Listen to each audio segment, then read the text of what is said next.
While the common definition of a nationality is the same as ethnicity, from a legal standpoint, this is incorrect.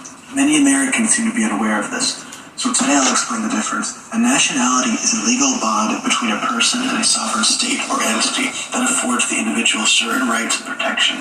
Nationality is a quality of character which arises from the fact that a person belonging to a nation or state.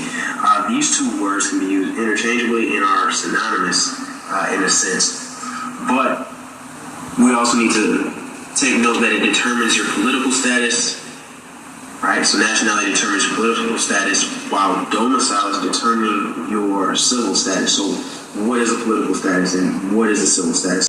Anything that's dealing with that government, you have a say in it, which is your rights when you look at the Constitution, to determine who would be representing you or in office, right? Let's look at the second part of this where it's highlighted rights of citizens established, right, or recognized by constitutions, right? A certain nationality is tying you to a specific constitution. So which constitution are you tied to? Are you tied to, the Constitution of the United States of America? Are you tied to the Constitution of your state? If you're taking notes, I want you to write that down, underline that, highlight that. Civil rights belong to every citizen of the state.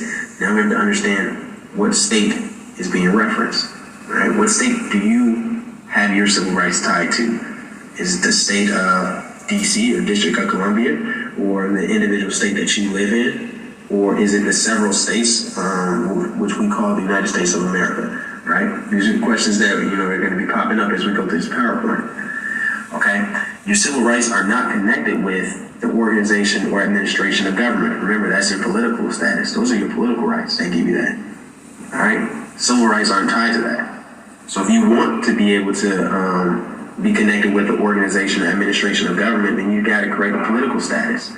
If we go back and we think about what was going on during the civil rights movement and people wanted to be able to vote, well, we should have been looking at the political status, political rights. We should have been looking at what is our nationality, right? Because that's what that determines.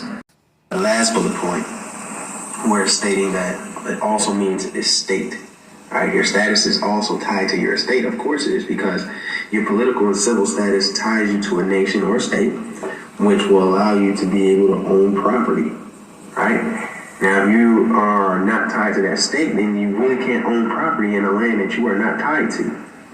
All right? So this has everything to do with why this is just one definition of nationality is so important, because it encompasses everything dealing with political rights to civil rights and also your status and standing in law.